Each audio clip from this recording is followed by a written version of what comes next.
Now, we're going to do our reading mini lesson for today. When we're done with this, we're going to do independent reading, then we're going to go to station. Okay. Ah, clear out your voices. Shake out your hands. Shake out your neck. Oh, yeah. Oh, yeah. Okay, maybe you're ready. All right, your turn. My turn.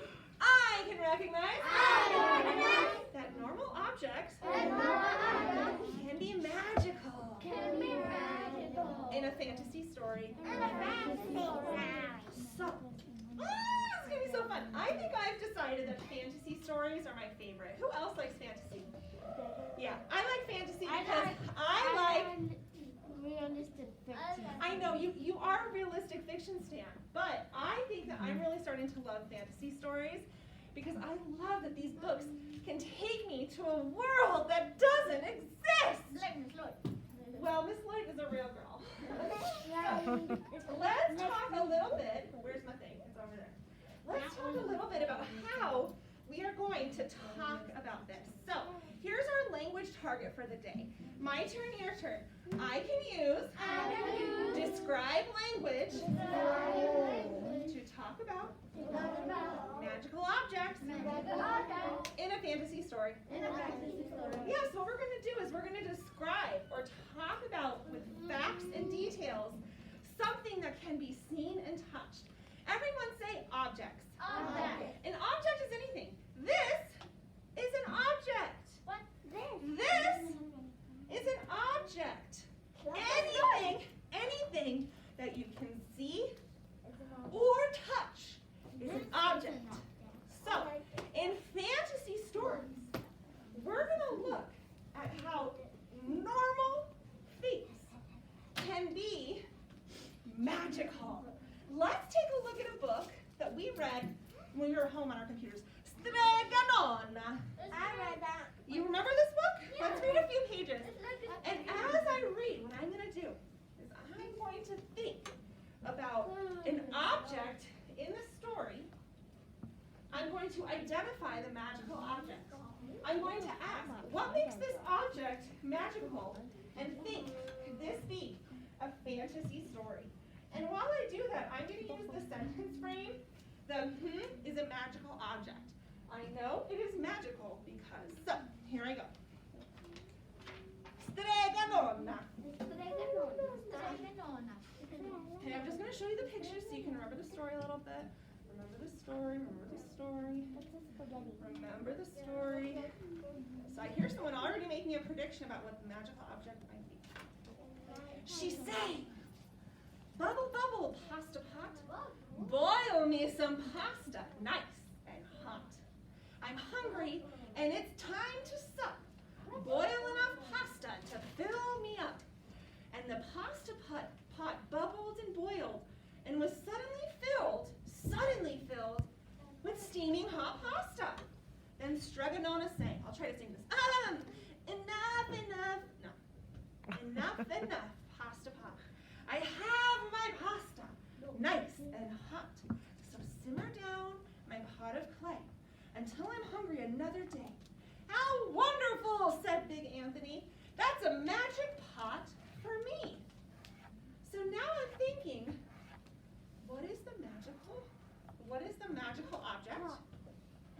And how do I know it's magical? This is what I thought. I thought the pasta pot was magical. Connection sign if you agree. The pasta pot is magical. How do I know it's magical? It fills with pasta, hands down, when Streganona sings it a special song. Now, when I make pasta, I have to get the pot. I have to put the water in the pot. I gotta salt the water, make it taste like the ocean, like the Italians do. Then I have to turn on the oven. I gotta make it hot, and then it boils.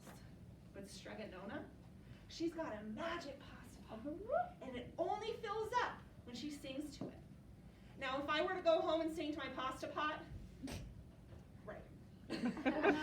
My neighbors would think I'm crazy, right?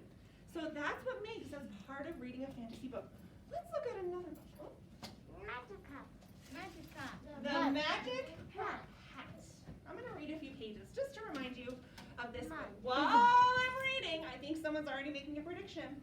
While I'm reading, you're thinking, what is the magical object, and how do you know it's magical? One fine day, from out of town, and without any warning at all, there appeared a magic hat. Okay, so some of you have identified the magical object. Now, your job is to think about what makes it magical. Oh, the magic hat, it moved like this, it moved like that, it spun through the air and over a road and sat on the head of a warty old toad. What is the magical object? Liam, the magical object is? Magical object is the hat, the magic hat. I know it's magical because? I know it's magical because he's turning people into animals. Let's see. Animals? The magical object is the hat.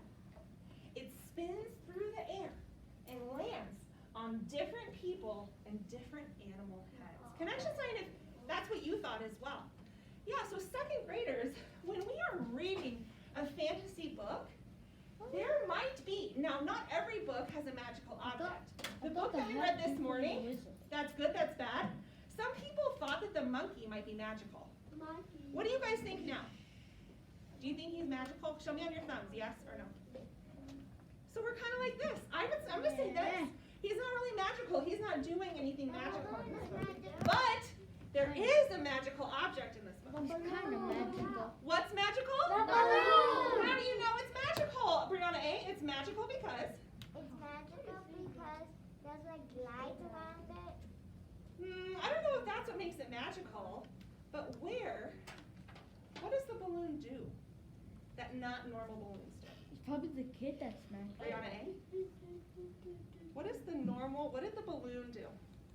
It dropped him with the animals. Yeah, but could a balloon really take you up to the sky? No.